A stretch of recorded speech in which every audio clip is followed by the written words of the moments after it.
Saya itu suka dengan BTS. Nah, suka apanya? Ganteng-ganteng. Nah, sifatnya berarti. Suka cara nyanyinya. Nah, suka sifatnya.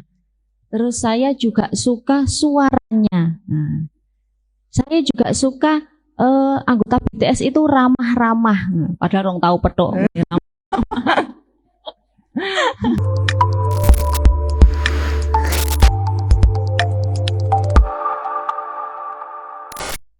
Assalamualaikum warahmatullahi wabarakatuh. Alhamdulillahirabbil alamin. Pagi ini kita bisa berjumpa dalam niki acarane ngamal ngaji milenial. Lare-lare sakniki niku enten jenenge generasi Z, generasi X, generasi Y, sakniki generasi milenial. Ngaji ya enek ngaji milenial. Ngertiku ket biyen ya mek ngaji kitab kuning, maca kitab tok. Sakniki lek ngaji milenial niku gawanane HP, mboten perlu kitab, tapi HP-ne nggih isine kitab. Alhamdulillah, insyaallah semua dalam keadaan sehat walafiat, nggih. Sampun sarapan sedaya? Alhamdulillah. Yang ada di sini maupun yang ada di rumah, di kamar dan semuanya yang menyimak nopo jenenge sharing. Saya sebutkan sharing atau ngobrol bareng ngoten mawon nggih. Ngaji mpane kok koyo kula pinter-pinter ngono. Kula ndredeg lho niki ya Allah ning ngarepe sampean. Jan koyo bertemu dengan si Diang lho ndredegku. Sebelumnya kita perkenalkan dulu narasumber kita. Pasti beberapa sampun pernah tahu, belum kenal tapi pernah tahu atau mungkin ada yang sudah kenal juga. Beliau adalah putri dari salah satu pengasuh Pondok Lirboyo Kota Kediri. Sami semerep to nggih? Pondok Lirboyo. Nggih tenan, ojo ngapusi sini-sini kadung aku muni semi semerep e. Ning Hafsah Al-Ahla Kafabihi Makhrus atau bisa dipanggil Kak Hafsah. Lek kula riyen tepange Mbak Ahla, ngoten. Dulu pertama kali kenal beliau, kalau tidak salah, beliau masih umur 11 tahun. Kula tasik manten anyar, paling supe. Kula tasik manten anyar, lebaran tiap lebaran iku sowan dateng Lirboyo. Kalih Bu Nyai Azah di Bali. Bu Nyai Azah niku kalau enten tamu, entah itu saudara napa anu niku putrane ditimbali, biasane ngoten lek wonten putrane ditimbali. Niki Ahla, kula tangklet sekolah dateng pundi, mondok dateng pundi. Dereng mondok niki tasik teng griya, tasik umur 11 tahun. 11 tahun. Tapi dari umur 11 tahun niku kula saged melihat auranya niku sampun pripun nggih? Memancar. Ben gak tegang, aku ya ben gak nredeg. Pertama riwayat pendidikan beliau menempuh pendidikan pertama di rumah sendiri nggih, dateng HMQ Hidayatul Mubtadiat Quran Lirboyo Kota Kediri. Kemudian setelah itu melanjutkan ke MMQ Madrasah Muratil Quran yang diasuh oleh beliau almarhum Kiai Haji Maftuh Basul Beri yang bisa kita kenal dengan metode jet tempur. Nah, niku kalau ingin melanjutkan Quran bisa ke sana. Wonten putrinya juga, wonten putra dan putri. Kemudian setelah itu tabarukan dateng Kudus, nggih. Dateng Kudus, puasaan, dateng Kudus juga di Bajul Guang, Jombang. Yang banyak nggih dateng dalem mawon karena beliau punya azah niki umiknya niku kalau yang saya tahu dengan putra-putrinya sendiri niku ketat dalam hal menyimak Al-Qur'an. Nggih. Dalam hal menyimak Al-Qur'an kalau memang mau menghafal beliau sendiri yang menyimak. Wonten bunyi azan niku. Beliau ini kelahiran tahun 2001. Wah, ambek sampean keceke gak patek. Aduh, lek kali kula ya wong kula manten anyar tasih umur 11, berarti bisa dihitung sendiri. Keceke 30 tahun. Kelahiran tahun 2001, status sudah menikah, putri 1. Sampun, cekap mawon perkenalan dari saya. Nanti bisa dilanjutkan kita ngobrol-ngobrol bersama. Ngobrol bersama niki. Jadi nanti kalian juga boleh berpendapat. Nanti saya kasih waktu kalian untuk sharing. Menurut kalian, pemikiran kalian bagaimana? Kita open minded, kita berpikiran terbuka tentang apa niki wau temane akhlak pecinta Al-Qur'an. Oh, akhlak pecinta Al-Qur'an. Apa iki? Akhlak niku tasawuf, berat nek ngomong ning akhlak. Langsung mawon, tidak usah berlama-lama. Akhlak pecinta Al-Qur'an. Cinta pecinta berarti orang yang mencintai Al-Qur'an. Definisi cinta niku bagaimana? Wong kula sakmene tuweke mawon ya urung ngerti cinta niku napa. Apa sampean malah ngerti tambahan. Kalau menurut jenengan Kak Hafsah, Kak Hafsah, cinta Al-Qur'an niku definisinya bagaimana sih? Cek. Monggo. Bismillahirrahmanirrahim. Sebelumnya saya ingin berterima kasih dulu, sebuah kehormatan bagi saya diundang sama Ning Amel, dihadapkan ke santri-santrinya.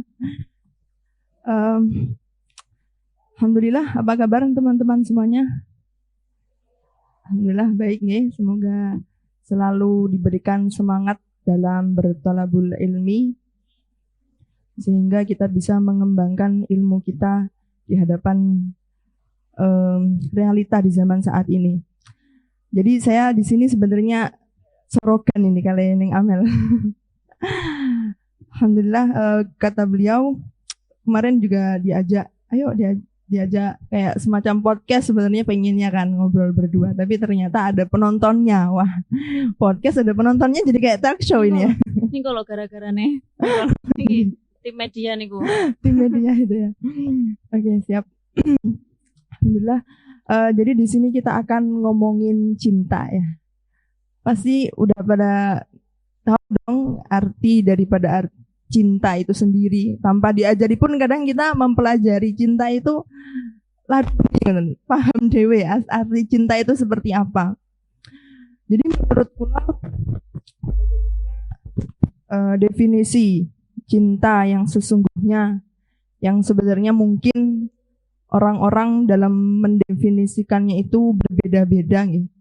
Tapi kalau kita dihadapkan dengan Al-Qur'an, bagaimana sih cinta terhadap Al-Qur'an itu sendiri bagi yang penghafal maupun non penghafal, artinya hanya pembaca Al-Qur'an. Ini mestinya cinta ini hal yang paling penting yang perlu kita tanamkan sejak dari awal, karena untuk melakukan ke jenjang berikutnya, perjalanan dalam menghafal Al-Qur'an itu perlu yang namanya cinta. Tapi sebenarnya bagaimana pandangan cinta itu sendiri? Kalau menurut kula nggih, karena seorang penghafal itu pasti mengalami berbagai banyak kesulitan, hambatan, cobaan, entah itu nanti dari sulitnya membagi waktu untuk menghafal Al-Qur'an, ataupun sulitnya untuk fokus dengan menghafal Al-Qur'an. Maka dalam mencintai itu adalah dibuktikan dengan adanya perjuangan. Jadi mencintai itu dibuktikan dengan adanya perjuangan. Kita tidak mungkin bisa hanya mengatakan saya cinta Al-Qur'an, saya cinta misalnya cinta atau apalah selain Al-Qur'an. Misalnya kita tidak bisa dikatakan benar-benar mencintai semudah itu. Harus dengan pembuktian-pembuktian yang lain. Ya seringnya kalau dalam mencintai Al-Qur'an itu misalnya begadang misalnya untuk nambah hafalan, itu juga termasuk cinta menurutku. Walaupun kita tidak pernah mengatakan saya cinta Al-Qur'an, tapi ternyata dia perjuangannya banyak untuk Al-Qur'an. Semakin hanya untuk membacanya, maka itu adalah definisi cinta Al-Quran yang sesungguhnya. Jadi meskipun panjenengan nggak pernah bilang saya cinta Al-Quran, tapi perjuangan panjenengan selama di ataupun sampai nanti di rumah itu adalah untuk Al-Quran, maka itu adalah definisi cinta yang sesungguhnya. Ada perjuangan, ngoten nggih. Menyempatkan waktu untuk deres, menunggu jamaah, terus deres sedikit, ngoten nggih. Termasuk cinta Al-Quran. Jadi harus berjuang. Itu kalau untuk orang yang menghafal kufat, berarti nggih semampunya, sekuat tenaga berjuang piye amriye hafalan itu bertambah dan tidak berhenti. Tidak berhenti dan tidak hilang. Nah, itu kalau untuk yang menghafal. Kalau untuk yang tidak menghafal? Kalau untuk yang tidak menghafal tapi ada berkeinginan untuk bisa baca Al-Quran, tentunya. Atau nggih biasa saja, maksudnya koyok kula ngeten iki misalnya, yang nggak ada niat menghafal ataupun nggih biasa mawon sebagai seorang manusia, ngoten. Menurutku ngeten, karena Islam itu kan identik dengan Al-Quran ya. Islam itu pasti identik dengan Al-Quran. Di mana ada agama Islam, di situ pasti ada Al-Quran. Karena apalagi juga di Indonesia itu seakan-akan setiap rumahnya orang Muslim itu pasti punya Al-Quran. Karena memang minatnya untuk baca Quran sangat banyak. Bahkan dulu juga pernah saya baca-baca niku ngeten. Al-Quran pertama kali masuk ke Indonesia itu kan ada berbagai banyak pendapat. Ada yang bilang Quran itu masuk pertama ke Indonesia itu dari negara Cina. Karena dulu Kanjeng Nabi pernah menyuruh beberapa sahabat untuk berdakwah ke Cina. Ada juga pendapat yang bilang kalau Al-Quran itu masuk ke Indonesia dibawa oleh pedagang dari Arab, dari Timur Tengah. Nah, akhirnya dari situlah Indonesia mulai mengenal yang namanya Al-Quran, dan ternyata banyak orang yang minat untuk membaca Al-Quran. Dan biasanya kalangan itu sejak sekarang itu yang peminat baca mulai dari anak-anak, remaja, bahkan sampai tua renta itu banyak yang minat untuk bahkan untuk membacanya saja. Tidak untuk menghafal tapi untuk membacanya saja itu banyak minatnya. Tapi sebenarnya ada yang harus diketahui dulu bagi mereka yang mau membaca Al-Quran. Yakni pertama adalah dengan kalau menurut kula nggih harus bisa baca tajwidnya, harus mengerti tajwidnya, harus mengerti bagaimana hak-haknya huruf yang harus dia penuhi ketika membaca Al-Quran. Karena di sisi lain, Al-Quran itu kalau kita baca seenaknya dan kita nggak mau belajar, jadi kita nggak mau belajar, sementing aku mau baca Quran tapi nggak tahu makhrajnya, nggak tahu sifat-sifatnya huruf, itu yang sampai taraf ke hukum berdosa. Nah, makanya daripada kita sampai ke taraf ke situ, maka sebelumnya mempelajari dalam segi makhrajnya dulu ataupun si tajwidnya dan lain sebagainya. Terus kan juga disebutkan oleh salah satu Imam Ibnu Jazari, mungkin teman-teman yang sudah tahu kan ada Nadman Jazariyah. Jazariyah nggih. Wonten teman iki kok nama pelajaran Jazariyah sampun wonten nggih. Tajwidnya sampai Jazariyah dereng ya. Kok meneng ya? 1, 2, halo. Ini banyak kayaknya masih sepaneng ini. Kamu terpesona. Betul. Terus dalam Nadman Jazariyah ini pernah saya temukan begini, Mbak Mel. Menurut beliau, Imam Ibnu Jazari, kita tahu bahwa Imam Ibnu Jazari itu seorang ulama terkenal terlebihnya dalam bidang Al-Quran. Tapi sebenarnya beliau itu nggak hanya terkenal dalam bidang Al-Quran, sebenarnya beliau menguasai banyak ilmu. Namun orang-orang itu memandang beliau lebih terjun untuk mengamalkan dalam ilmu tajwid dan ilmu Quran qiraat lainnya. Itu banyak sekali karangan-karangan beliau. Salah satunya yang paling terkenal di dunia itu adalah Nadman Al-Jazariyah. Beliau mengatakan dalam Nadman bait awalnya, wa ba'du inna hadhihi muqaddimah fi ma'ala qari'ihi ayya'lamah. Wa ba'du inna hadhihi, jadi artinya setelah membaca basmalah alhamdulillah, inna hadhihi muqaddimah fi ma'ala qari'ihi ayya'lamah. Sesungguhnya kitab ini adalah muqaddimah yang harus diketahui bagi seseorang yang mau membaca Al-Quran. Apa saja yang harus diketahui oleh orang yang mau baca Al-Quran. Itu beliau melanjutkan dalam bait nadhum yang seterusnya, wajibun alaihimu muhattamu qabla syuru'i awalan ayya'lamu. Karena sesungguhnya sangat diwajibkan bagi mereka dengan wajib yang sangat muhattam qabla syuru'i awalan ayya'lamu. Wajibun alaihimu muhattamu qabla syuru'i awalan ayya'lamu. Jadi wajib bagi mereka untuk mengetahui apa saja makhrajnya, sifatnya, kemudian wakaf-wakafnya, tulisannya. Nah, itu mereka itu beliau mencantumkan dalam bait nadhum jazariyahnya untuk tahu hal-hal yang seperti ini. Berarti kan mengindikasikan oleh kita, oh ternyata kalau kita mau baca Quran saja, kalau kita pengen dapat pahala, pengen mengamalkan amalan sunnah, itu nggak bisa seenaknya sendiri. Harus tahu ilmunya, harus tahu apa saja yang harus diketahui bagi seorang pembaca Al-Quran. Dan menurut saya, seseorang yang menyempatkan waktunya untuk belajar, menyempatkan waktunya untuk melatih lisannya dalam membaca Al-Quran, itu termasuk dari seseorang yang mencintai Al-Quran gitu. Definisi cinta. Oke. Saya pengen tahu kalau dari pendapat kalian bagaimana? Cinta, definisi cinta kepada Al-Quran niku bagaimana? Opo yo cuma membaca itu sudah termasuk cinta kepada Al-Quran apa mboten? Silahkan angkat tangan. Mungkin ada yang mau pendapat? Tak kayak dia. Atau masih malu-malu? Nah, dia voucher beli pentol di Mbak Suci 5.000. Ayo, jangan malu-malu. Mungkin ada yang mau pendapat tentang masalah perihal cinta. Ini cinta. Jadi tidak hanya pendapat kita saja, tapi menurut kalian pelajar, saya juga pelajar sebenarnya. Saya juga pelajar. Kita harus belajar terus sampai harus.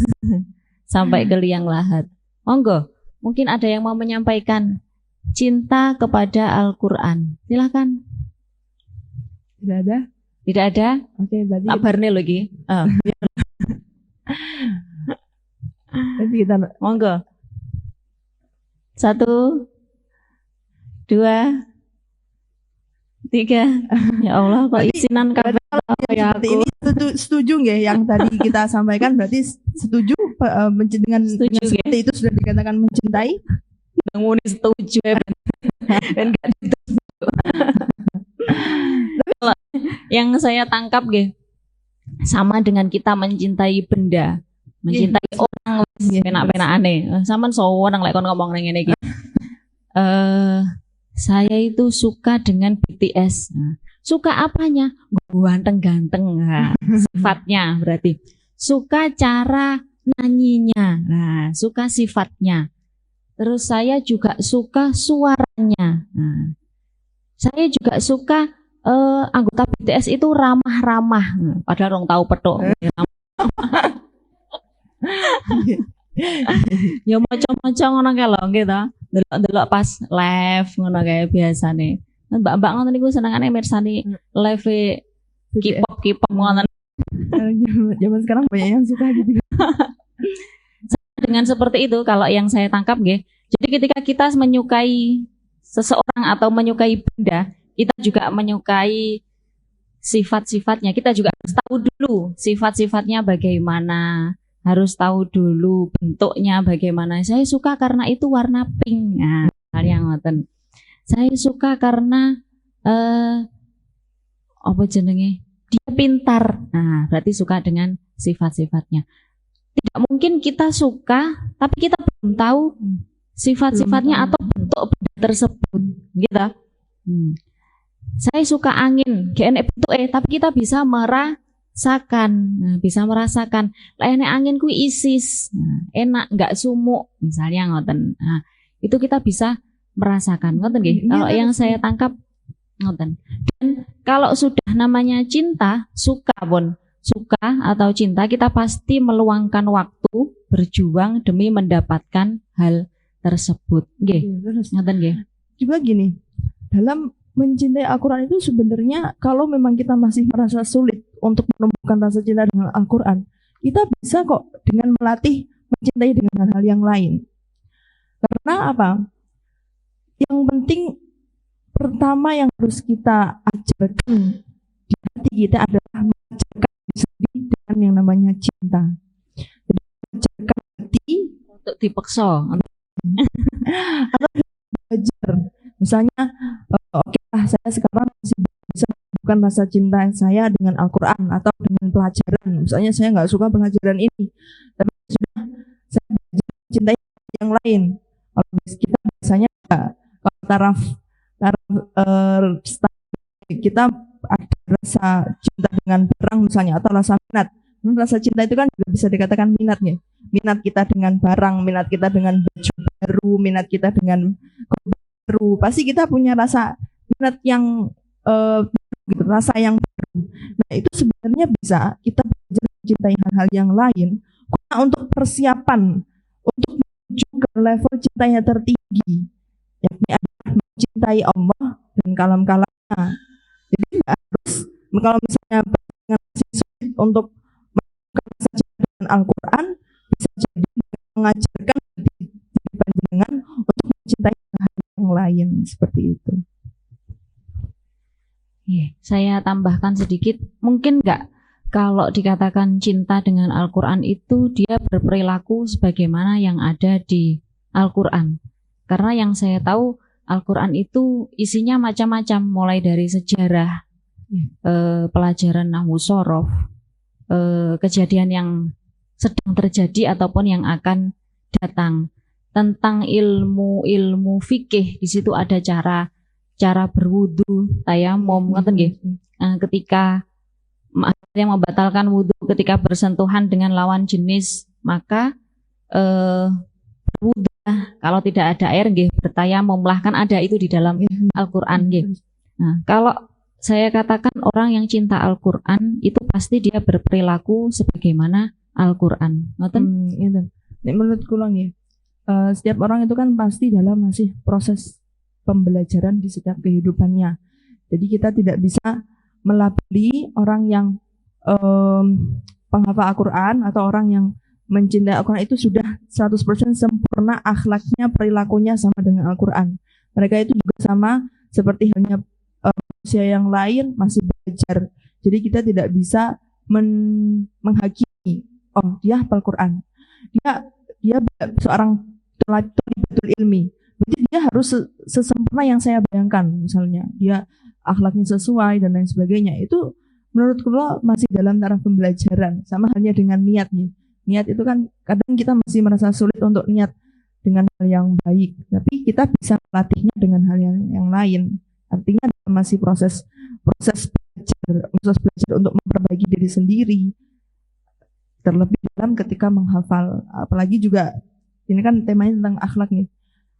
Kita nggak bisa 100% mengatakan kalau orang mencintai, orang menghafal itu pasti akhlaknya 100% sama dengan Al-Quran, karena masih sangat sulit sekali menurut kula. Maka kita lakukan hal yang dasar-dasarnya dulu saja, seperti misalnya mengistiqomahkan membaca Al-Quran. Itu sudah baik sekali. Untuk mengistiqomahkan membaca Al-Quran saja sudah baik, apalagi ketika kita menggabungkan diri kita dengan akhlak-akhlak yang diajarkan di dalam Al-Quran. Tapi kembali lagi ke masalah cinta ya. Jadi tentang masalah cinta, mungkin orang-orang di sini juga sering jadi bucin. Sebenarnya nggak apa-apa, seperti itu nggak apa-apa. Punya perasaan seperti itu. Yang penting tidak melampiaskan dengan hal-hal yang dilarang oleh syariat agama. Buktinya saja, mungkin di sini nggak asing ceritanya Laila Majnun, Kois nih kalau Kois. Nah, Majnun tidak akan pernah diceritakan oleh orang-orang setelahnya apabila dia tidak pernah sengsara dalam kesengsaraan cinta. Majnun itu bisa terkenal karena dia mengalami kesengsaraan di dalam cinta. Karena itu, janganlah kita melarikan diri dari cinta meskipun itu samaran duniawi. Karena mencintai hal-hal yang lain itu sebenarnya adalah untuk belajar persiapan untuk mencintai level yang lebih tinggi.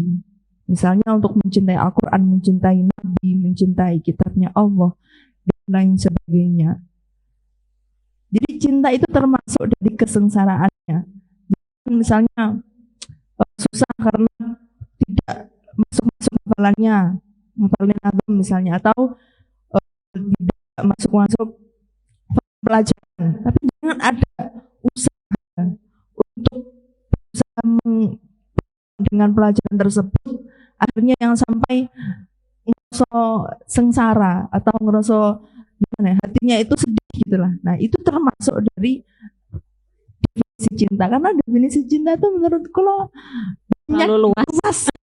Apapun bisa dikatakan cinta gitu. Nah, dalam cinta ada proses, ada perjuangan gitu ya. Ada proses, ada perjuangan, dan cinta itu bisa diproses, bisa berproses. Sebelumnya mungkin kita biasa saja, tapi setelah kita tahu, oh ternyata dalam Al-Quran itu, karena kalau membaca saja tanpa kita mengetahui artinya, kita sama dengan tadi, dengan membaca saja, dengan mencintai seseorang tanpa kita tahu sifatnya, tanpa kita tahu rupanya, ini bisa dikatakan cinta yang sepenuhnya. Nah, kalau kita sudah mengetahui sifatnya, oh ternyata baik, oh ternyata menyenangkan, baru kita akan timbul suka, kemudian cinta. Jadi dalam cinta itu ada proses, ada perjuangan. Semangat kalau teman-teman santri di sini dersnya mungkin satu hari masih 2 halaman atau cuma pas di semak guru-gurunya mawon, ditambah lagi agar tumbuh rasa cinta kepada Al-Quran. Kemudian kalau tadi dikatakan setelah kita tidak bisa dipukul rata nggih, semua itu kan berproses, ngoten nggih. Jadi tidak semuanya hufat atau penghafal Al-Quran di sini khususnya itu mempunyai akhlak yang ketip sama persis, harus sesuai dengan Al-Quran 100% akhlaknya baik. Tapi paling tidak kalau sudah cinta Al-Quran itu semakin kuat imannya, ngoten-ngoten. Ada hubungan atau berkaitan gitu. Pastinya hubungannya itu sangat erat sekali dengan yang namanya cinta. Akhirnya kita bahas tentang pembuktian cinta. Semakin kita mendalami cinta ya kayaknya. Jadi bukti untuk mencintai Al-Quran itu pasti harus dibuktikan. Sebagaimana tadi saya katakan, orang yang mengatakan saya cinta ini, saya cinta fulan, ya dia masih bisa dibilang oh dia cinta, tapi belum kita artikan dia cinta karena dia membuktikannya. Buktikan cinta itu ya dengan pembuktian yang berupa pengorbanan. Maka hubungan erat kaitannya dengan cinta dengan kitabnya Allah adalah dengan semakin ketakwaan kita kepada Allah Ta'ala. Apalagi seorang penghafal Quran atau seorang pencari ilmu, dia itu setiap harinya dengan penghambaan kepada Allah. Misalnya setiap harinya yang menghafal Quran tertuntut untuk terus dia itu mengambil wudhu dulu, mengambil mushaf. Wudhunya saja sudah bernilai ibadah, apalagi mengambil mushaf, memegang mushaf, bahkan melihat mushaf itu sudah bernilai ibadah. Maka ini adalah hubungan kaitan erat cinta dengan keimanan kita kepada kitabnya Allah. Jadi dengan itu semua nilai ibadah semua itu. Apalagi kalau kita langgengkan istiqomahkan setiap hari tanpa kita sadari, ternyata akhlak kita akan semakin bagus karena kita mengistiqomahkan sesuatu yang baik berupa itu tadi. Jadi dengan melakukan hal-hal yang baik itu tadi, atau dengan ketika seseorang itu tidak menghafal Al-Quran misalnya, tapi setiap hari dia berusaha untuk membaca Al-Quran. Kan memang awal-awal apalagi bagi seorang pemula membaca itu sulit nih, membaca Quran benar yang bagi seorang pemula itu sulit awalnya karena kita terbiasa dengan bahasa Arab. Kita semua orang Indonesia, bukan orang Arab asli. Makanya ada yang perlu namanya ilmu tajwid, ilmu tentang yang berkaitan dengan Al-Quran. Itu semuanya sebenarnya untuk lebih pengenalan kita terhadap Al-Quran. Jadi kita tahu, oh makrotnya ini seperti ini. Berarti ketika menemui huruf ini, cara bacanya seperti ini, seperti ini, seperti ini. Nah, itu kan juga termasuk dari kita kepada Allah. Setiap harinya diisi dan terus diisi dengan menambah ilmu di dalam diri kita. Seperti itu. Mungkin apalagi ada tanggapan kalau lain. didukung dengan tempatnya nggih. Di pondok niku pasti full dengan kegiatan yang baik. Subuh nggih, sholat berjamaah, nunggu jamaah bisa dilakukan dengan deres, ngoten. Jadi dengan situasi lingkungan yang mendukung itu pasti akan tumbuh. Proses itu akan dengan cepat tumbuh. Tinggal kita saja bagaimana kita menciptakan hubungan kita dengan Al-Quran sehingga menumbuhkan keimanan atau rasa takut kita kepada Allah. Ngoten nggih.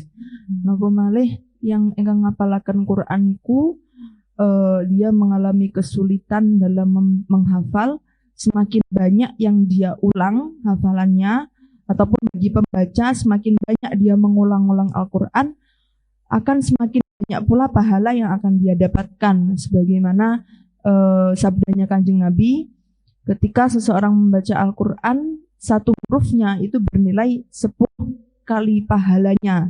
Itu bayangkan satu hurufnya. Satu huruf 10 pahala. 10 pahala. Wah, loh bonusnya gitu. Motor niki dereng menghafal niki masih hanya membaca satu huruf itu pahalanya 10 kali lipat. Bahkan membacanya tidak tahu artinya pun tetap bernilai pahala. Niku. Jadi tidak harus tahu artinya. Cuman cukup deres mawon ketika nunggu jamaah, ketika nganggur. Dikatakan kita suwi, tapi pasti ada waktu sedikit untuk menyempatkan membaca Al-Quran. Agar itu tadi minimal niku tidak sampai ke kita iman kita kuat sampai kita rasa cinta kita kepada Allah tinggi, itu belum kita rasakan. Kalau dalam taraf kita nggih, itu belum bisa kita karena niku sulit kalau menjangkau yang akhlak yang lebih tinggi. Tertinggi. Nah, minimal kita hanya pengen dapat pahala 10 kali lipat. Itu harus dengan membaca Al-Quran dengan baik. Tanpa tahu artinya sudah bisa bernilai pahala. Bayangkan, tanpa tahu artinya kita sudah bernilai pahala. Terus kemudian dilanjutkan oleh Kanjeng Nabi, maksudnya dari satu huruf ini bukan yang alif lam mim satu huruf, tapi alif satu huruf, lam satu huruf, mim satu huruf. Bayangkan, satu huruf hijaiyah. Satu huruf hijaiyah. Bayangkan kita baca Bismillahirrahmanirrahim sudah berapa banyak pahala yang kita kumpulkan. Nah, itu makanya ada yang bilang membaca Quran itu termasuk dari investasi pahala. Karena kita baca sedikit pun tetap bernilai pahala. Nah, dengan melestarikan membaca Quran juga itu juga akan menghasilkan generasi yang penuh etika. Jadi kalau dengan pengen nanti anak turunnya dengan akhlak yang baik, coba tanamkan sejak dari dini etika yang baik. Hafal Al-Quran pun juga bisa tanamkan etika yang baik, ataupun bahkan cuma membacanya. Karena apa? Tuntutan bagi seorang pembaca adalah melakukan bacaannya di depan guru. Nggak bisa dengan belajar Quran sendiri, nggak ada gurunya, itu nggak bisa. Karena kita tidak bisa modern sakit nggih. Dengan YouTube, YouTube nggak bisa mendengarin bacaan kita. YouTube kan cuma audio gitu ya, nggak bisa mendengarkan bacaan kita. Nah, kita nggak bisa belajar sendiri, harus di hadapan dengan guru. Nah, poin plusnya adalah ketika kita dihadapkan guru, kan pasti kita punya rasa ta'zim, pasti kita punya rasa takut, pasti kita punya rasa malu juga dengan akhlak kita yang masih seperti ini. Itulah yang akan mengembangkan etika yang ada di diri kita. Setiap kali ketemu gurunya, setiap kali setelah dengan di hadapan guru. Nah, itulah poin plus yang akan kita dapatkan. Kita terlatih untuk berlaku baik, berlaku sopan dengan adanya melatih setoran Al-Quran, entah itu membaca ataupun menghafalkan. Jadi semakin sering kita bertemu dengan guru, semakin bisa melatih bagaimana etika yang ada dalam diri kita. Karena sebenarnya kalau sekarang yang paling penting ini akhlak nego, etika. Dimanapun tempatnya, siapapun orangnya, itu pasti dari segi etika atau dari segi akhlaknya. Itu sangat penting kita tata perilaku kita menghadapi di hadapan itu kita harus bagaimana, di hadapan teman itu kita harus bagaimana. Karena dimanapun siapapun entah itu santri atau tidak, pasti oleh masyarakat dinilai dari segi akhlaknya. Dengan membaca atau beramal itu bisa melatih akhlak kita di depan guru kita. Wonten. Mungkin dari panjenengan. Apalagi dengan perjuangan yang rintangan yang berat ya. Karena kalau di sini kan teman-teman santri itu kalian sekolah formal. Saya anggap itu juga rintangan. Kalian sekolah formal, yang kuliah kadang sampai sore, yang sekolah full day juga kadang sampai sore, nyampe pondok sudah capek gitu. Nah, itu merupakan perjuangan kalian sebagai tholabul ilmi. Berarti masih kebanyakan di sini masih muda-muda ya? Muda dong. Masih anak-anak. Mulai umur berapa kira-kira namanya? Jadi mulai SMP. Nah, SMP berarti sekitar umur 12, 13 nggih. 12 13 nggih lulus SD. Dan semuanya harus sekolah formal. Masya Allah. Jadi mereka pagi sekolah, sore ngaji, maghrib ngaji, setelah maghrib ngaji, kemudian setelah ngaji diniyah. Masya Allah. Nah itu jamaah. Perjuangannya seharusnya yang perjuangannya lebih, rintangannya lebih banyak, itu pahalanya juga lebih pasti akan mendapatkan lebih banyak. Jadi dengan ampun sampai ngerusul kok kegiatannya akeh barangkali kesusahan kita yang kita alami di pondok ini nantinya akan diberi balik yang tidak kita sangka-sangka dari Allah Ta'ala. Karena Allah itu ketika berterima kasih kepada-Nya itu tidak kita sangka-sangka. Siapa tahu pulang dari sini jadi penyanyi. Siapa tahu ya. Amin tok. Tapi rasa regep ngaji. Tapi kita tetap harus perjuangan, dilihat dari perjuangannya niku. Dari semua hasil itu tetap dilihat dari perjuangannya. Kalau kita ikhlas, pun toh awalnya niku satu huruf niku pahalanya 10 kali lipat 10 pahala. Dilihat dari itu, berawal dari situ akan timbul kemudian suka dengan sendirinya, deres, kemudian berpengaruh juga dengan etika atau akhlak kita karena sering deres. Dan berpengaruh juga dengan keimanan kita. Nyapa toh kok keimanan? Karena kalau saya teruskan lagi nggih, kalau kita sudah kuat, kita merasa takut kepada Allah karena sering membaca Al-Qur'an, maka kita akan sedikit melakukan maksiat. Nggih, karena sami kalau adas ngeten, Mbak pengurus keamanannya kowreng, mau aku engko ditakzir. Nah, sami dengan seperti itu. Sama dengan itu. Wah, kalau saya sholat jamaah itu pahalanya kan 27 derajat.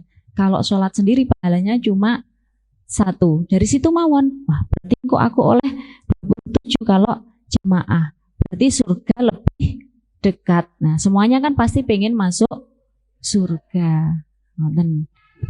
Kemudian kalau teman-teman di sini kan banyak yang menghafal juga. Jadi nggih kuliah, nggih sekolah juga ada yang menghafal. Kalau menurut Kak Hafsa niki yang harus diperhatikan dalam proses belajar hal-hal nopo mawon, apa cukup dengan mempelajari makhraj huruf, mempelajari tentang Al-Qur'an itu sendiri atau bagaimana? Kalau boleh tahu teman yang menghafal semuanya atau beberapa? Hanya beberapa. Terus beberapa itu kalih disambi sekolah juga? Semuanya sekolah. Sekolah. Oh, Masya Allah, berarti emang sibuk banget ya? Kegiatannya sibuk banget, dereng ekstra. Itu saya sekali karena pengajaran yang ada di pesantren itu biasanya kita tidak menemukan yang di luar pesantren. Kita tidak akan menemukan yang seperti ini di luar pesantren. Jadi ya cuma kita temukan di pesantren ini. Semakin kita sibuk, semakin nggak ada waktu untuk memikirkan hal-hal yang nggak bermanfaat. Senang-senang pun juga kita nggak ada waktunya. Udah sibuk semua, pikiran udah sekolah, terus belum nanti ngajinya, Sering koreksian, apa tuh? banyak sekali kesibukannya. Tapi sebenarnya gini, ini untuk umum saja ya. Apa saja sih yang dipersiapkan bagi seorang penghafal, entah itu dia belum ataupun sudah. Jadi entah itu dia belum menghafal, masih ada gambaran saja, atau masih mamang. Saya enaknya menghafal Quran enggak ya? Saya enaknya melanjutkan hafalan saya enggak ya? Nah, itu nanti akan kita bahas di sini. Baiklah, yang pertama yang seharusnya dia ketahui itu adalah sebenarnya niatnya. Tentulah di mana-mana niat itu pasti yang pertama. Karena niat itu nanti akan mempengaruhi usaha-usaha kita yang berikutnya. Namun yang di sini yang ingin saya tekankan, niat itu bersama kita mengintrospeksi diri sendiri. Apa alasan yang membuat diri kita ingin menghafalkan Al-Quran? Apakah karena orang tua, atau karena masuk surga, atau karena yang paling tinggi niatnya, yang paling baik adalah karena ridha Allah Ta'ala, atau karena hal-hal yang lain. Nah, ini menurut saya, kalau memang panjenengan masih belum bisa menata niat tertinggi, yaitu ridha Allah Ta'ala, setidaknya panjenengan punya niat yang baik, yang nggak sampai niat yang menghafal Quran karena untuk mencari kesalahan-kesalahan dalam Al-Quran. Yang penting nggak sampai itu, sampai itu. Yang penting niatnya baik, biar keren misalnya. Ataupun mengikuti tren gitu ya. Nah, mengikuti Kak Hafsah. Betul. Nah, atau karena ikut-ikutan teman, misalnya temannya itu sebenarnya nggak apa-apa. Yang penting nggak sampai taraf itu tadi loh ya. Jadi menghafal Quran karena untuk mencari kesalahan-kesalahan. Oh, ternyata Quranku gini-gini. Nah, yang penting niatnya nggak sampai itu. Misal niatnya karena temannya menghafal, akhirnya dia ikut menghafal, itu nggak apa-apa sebenarnya menurut saya. Walaupun pada di titik niat yang tertinggi. Karena barangkali kita melihat teman menghafal Quran, kita ikut-ikutan menghafal, akhirnya kita juga akan menjadi baik karena dia. Karena kan teman itu kan pasti akan yang mempengaruhi kita. Teman itu ibarat sesuatu yang menular. Kalau teman itu baik, maka akan menularkan kepada kita yang baik. Meskipun tanpa kita sadari, tapi sehari-harinya kita hidup sama dia, misalnya hidup sama teman kita, maka kita akan ikut sama dia, ikut kelakuannya, ikut kesehariannya dia seperti apa, itu pasti semua akan tertular dari teman kita. Nah, kalau memang teman itu bisa memberikan kita yang baik, menurut saya jalan saja itu dulu. Barangkali di tengah-tengah dengan ngapal Quran, atau tidaknya menghafal Al-Quran 30 juz. Misalnya menghafal Quran pengen juz amannya saja, atau surat 7. Biasanya surat 7 itu kan Kahfi, terus surat-surat yang penting Al-Mulk atau As-Sajdah atau surat-surat yang lain, atau menghafal Al-Quran pengen Al-Baqarah saja. Nah, ada juga yang bilang kalau orang menghafal surat Al-Baqarah itu sebenarnya dia sudah menghafal 60% di dalam Al-Quran. Jadi apa saja yang dicantumkan dalam Al-Quran itu sebenarnya banyak yang sudah dibahas dalam surat Al-Baqarah. Atau ingin menghafal surat Al-Baqarah saja, atau ingin menghafal surat-surat tertentu misalnya, pengen menghafal itu nggak apa-apa, lakukan saja. Karena barangkali dengan menghafal itu akhirnya rasa cinta ataupun perilaku yang baik seperti itu. Jadi yang penting niatnya tidak sampai buruk, setidaknya entah itu niatnya karena samaran duniawi ya kayak tadi mengikuti teman, ataupun karena mengikuti kakak-kakaknya menghafal, saya juga pengen menghafal, itu nggak apa-apa dulu, karena ya niat untuk sampai tertinggi itu masih sulit gitu ya menurut kita. Jadi melakukan itu dulu. Tapi setidaknya kalau memang niatnya itu bukan karena ridhonya Allah Ta'ala tentang hal-hal lain, jangan sampai kita niat terus akhirnya di tengah-tengah itu ada yang membuat kita berubah. Misalnya, aku pengen ngapal nih surat Al-Baqarah diulang semaan terus engko entuk. Nah itu juga termasuk kesalahan ya kayak gitu, karena niatnya tuh duniawi biar dapat uang ataupun ikut musabaqah. Itu juga beberapa kiai itu ada yang melarang untuk mengikuti musabaqah Quran itu karena takutnya niatnya itu ya karena dapat hadiahnya, itu karena niatnya duniawi. Ada beberapa kiai yang melarang, termasuk Kiai kula Mbah Yai Maftuh, beliau itu melarang semua santrinya untuk mengikuti musabaqah perlombaan Al-Quran karena ditakutkan niatnya itu menjadi buruk, niatnya malah pengen dapat hadiah dan lain sebagainya. Karena tipis sekali nggih membedakan ini riya, ini pengen dapat hadiah atau benar-benar pengen belajar, itu sangat tipis sekali. Harus berhati-hati makanya. Jadi harus berhati-hati, apalagi berhubungan dengan Al-Quran. Jadi yang harus diperhatikan yang pertama niat.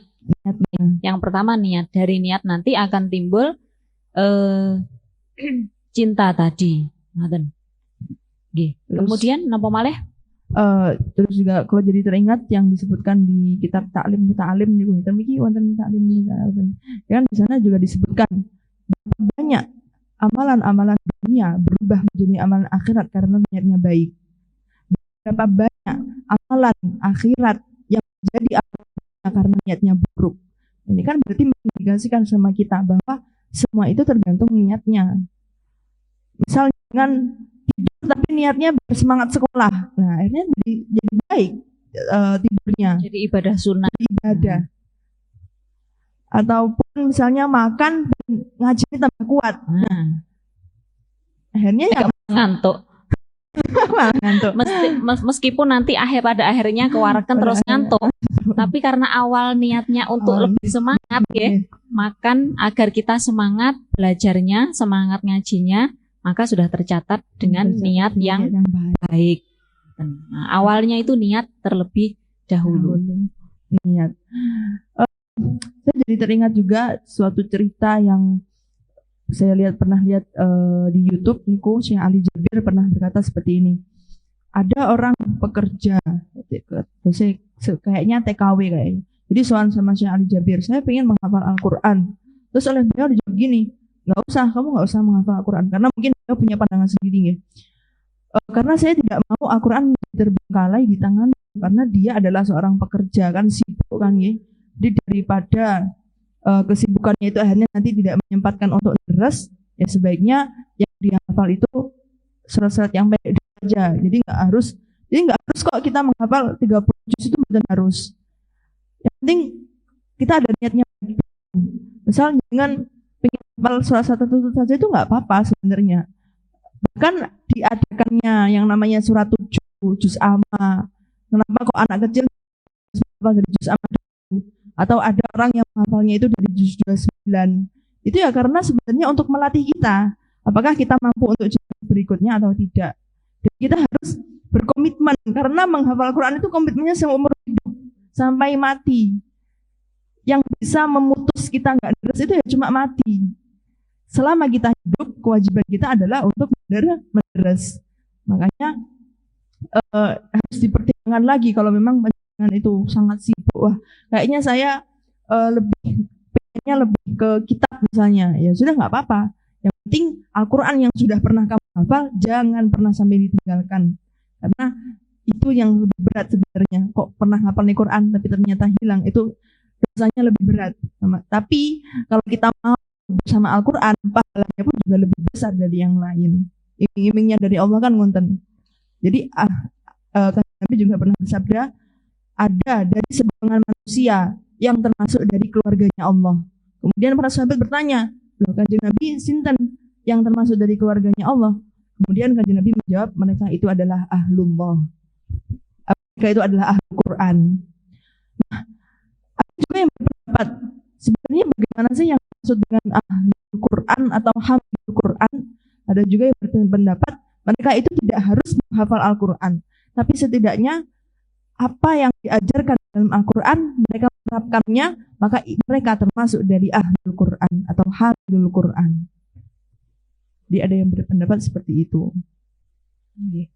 Ini perlu ditekankan nih, tidak harus menghafal Al-Quran, tapi malah lebih baik kita mempelajari atau sering membaca Al-Quran. Niku sudah cukup, sudah lebih dari cukup, bahkan sudah lebih dari cukup. Ini kalau setuju nih, karena kalau saya lihat akhir-akhir ini banyak sekali seperti perlombaan juga nggih, menghafal hufat Quran niku lho, teng TV niku kan kathah nggih. Anak-anak kecil sudah hafal Al-Qur'an nggih. Mirsanine seneng nggih. Mirsanine seneng melihatnya, senang sekali anak-anak kecil sudah hafal Al-Qur'an. Tapi di samping itu mereka ibadahnya sudah benar atau belum? Niku mempengaruhi napa mboten? Belum bisa wudu dengan benar dan yang lain sebagainya. Itu sebenarnya akhirnya kita berkaitan tentang yang namanya ilmu hal. Ini juga dibahas di dalam kitab Ta'lim Ta'lim. Apa sih yang namanya ilmu hal? Sejauh mana sih kita harus tahu tentang ilmu hal? Jadi gini, dalam ilmu fikih itu kan juga sudah diajarkan bahwa umur segini harus sudah diajarkan sholat, misalnya umur segini harus dilatih untuk berpuasa, karena ketika seseorang itu mencapai tahap baik, tahap dewasa yang sudah bisa membedakan mana yang baik, mana yang buruk, itu dia sudah terkena taklif untuk melaksanakan sholat dan akan ditanggungi dosa apabila tidak melakukannya. Dan ini sebenarnya lebih penting gitu loh. Ilmunya itu ilmu ini hanya bisa gugur kalau diri kita yang menggugurkannya, bukan orang lain, alias dinamakan dengan fardu ain. Jadi ada yang namanya fardu ain, ada yang namanya fardu kifayah. Kalau fardu ain itu hanya bisa gugur kalau diri kita sendiri yang malah melakukan. Kalau fardu kifayah, kalau di suatu tempat tersebut sudah ada yang melakukan, maka sudah gugur. Dan ini harus kita bedakan mana yang fardu kifayah, mana yang fardu ain. Kalau yang fardu ain adalah dengan mengetahui ilmu hal, kalau yang fardu kifayah itu contohnya ya seperti misalnya menghafal Al-Quran. Jadi menghafal Quran itu sebenarnya tidak sampai ke taraf wajib. Bahkan baca Quran pun juga tidak sampai ke taraf wajib. Taraf ke sunnah. Tapi bacaan-bacaan yang berkait yang di dalam sholat, misalnya kayak Fatihah, itu kan bacaan di surat Al-Quran. Hukumnya bisa menjadi wajib kita pelajari karena itu berkaitan dengan ilmu hal. Nah, selanjutnya kita akan bahas tentang ilmu hal. Sebenarnya apa sih yang namanya ilmu hal itu? Jadi ilmu hal itu adalah sesuatu yang terjadi pada diri manusia. Seperti misalnya iman, ataupun sholat, zakat, puasa. Itu adalah ilmu yang terjadi pada dirinya, yang memang diwajibkan baginya. Maka wajib juga bagi kita untuk mengetahui ilmu-ilmu yang seperti itu, teman-teman. Jadi kita harus bedain, oh ternyata menghafal Quran itu nggak sampai ke taraf fardu ain, tapi saya tahu tentang ilmu sholat, ilmu beribadah itu sampai ke taraf fardu ain. Kalau saya nggak paham ini secara betul, ya sia-sia ngapal Quran tapi sholatnya masih misalnya, ataupun belum tahu pemakaian mukena yang benar misalnya. Harus. Nah, karena yang pernah saya baca juga dari Sayyidina Ali, la khairu ibadatin wala fiqha, tidak ada ibadah yang baik tanpa adanya ilmu fikih. Baru kemudian disebutkan tidak ada bacaan yang baik tanpa tadabbur bacaan tersebut. Jadi kita harus mengetahui arti dari Al-Quran. Itu yang disebutkan dari hadis dari Sayyidina Ali. Jadi kalau ibadah kita akan sia-sia kalau tanpa kita mengetahui kaidah-kaidah fikihnya. Percuma kalau orang menghafal Quran tapi ibadahnya, sholatnya gampangane wudune mawon tasik kirang bener, eman-eman banget ngoten. Jadi kalau bisa yang saya ambil dari yang disampaikan tadi, lebih diutamakan mempelajari ilmu hal terlebih dahulu, baru kemudian menghafal Al-Quran. Ngoten nggih. Dibarengi pun juga sebenarnya bisa. Jadi dibarengi itu maksudnya sudah misalnya ilmu fikihnya sudah hampir sudah paling tidak cara wudhu yang benar sudah tahu gitulah. Terus di sisi lain juga ada waktu di mana waktu itu kita belajar mengaji. Seperti di sini, juga. Seperti teman-teman santri di sini, di mana banyak sekali yang bisa ditanyai, kalian bisa bertanya, bisa mengaji, bisa mengaji dengan guru langsung. Niku berarti tidak apa-apa kalau bareng. Kalau dibarengi juga bisa.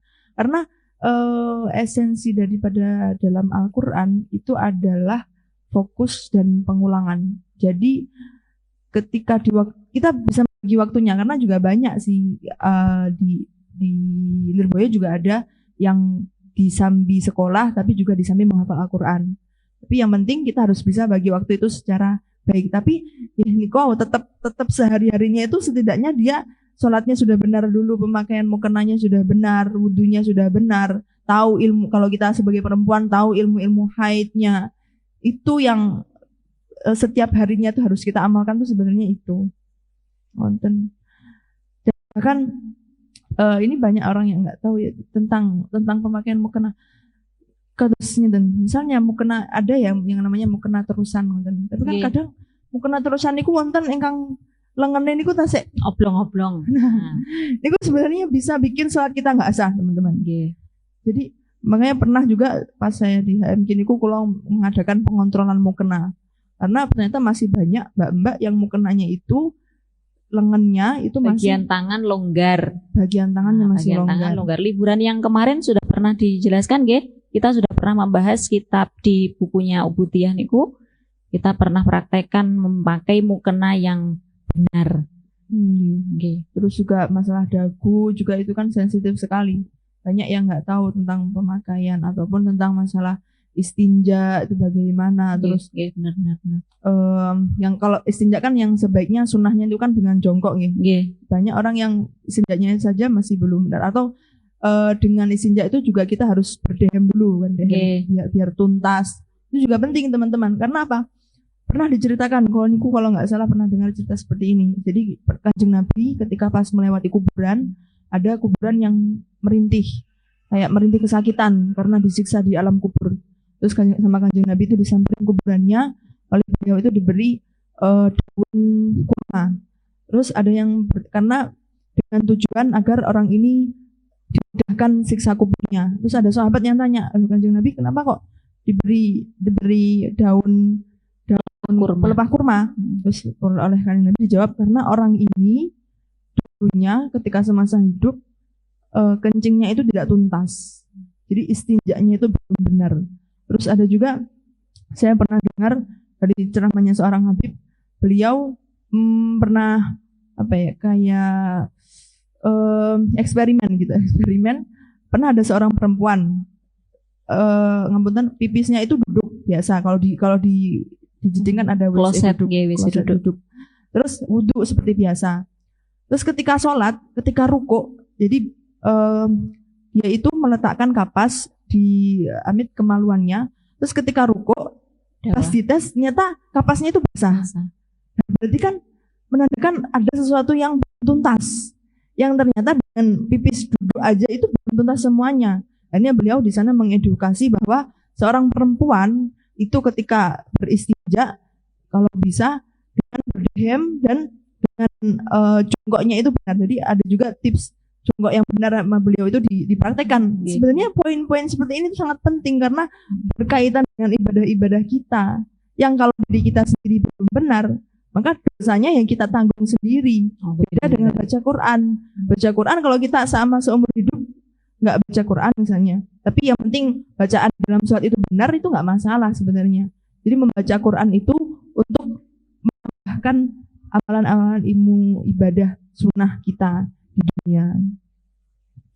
Terus kemudian bisa saya lanjutkan ini? Monggo. Tentang hal yang harus diketahui bagi seorang yang memang sudah ada keinginan untuk menghafal. Yang kedua, kalau yang pertama adalah tentang niat, yang kedua adalah tentang umur. Sebenarnya nggak ada batasan bagi siapapun yang menghafal Al-Quran, itu nggak ada batasan umur. menghafal, yakni di sini akan saya jawab waktu yang baik untuk menghafal adalah waktu di usia 5 tahun sampai ke usia 23 tahun. Itu yang juga disebutkan oleh beliau Kiai Haji Aksin Sakho Muhammad. Beliau menerangkan bahwa menurut penelitian manusia itu ketika di usia itu 5 sampai 23 itu waktu yang baik untuk menghafal informasi. Kalau ke 23 tahun ke atas itu adalah baik untuk menganalisis atau meneliti suatu informasi. Makanya banyak orang tua yang pandai meneliti suatu informasi dan banyak anak yang mudah untuk menghafal informasi. Nah, apalagi dengan yang masih muda, belum sampai 23 niki.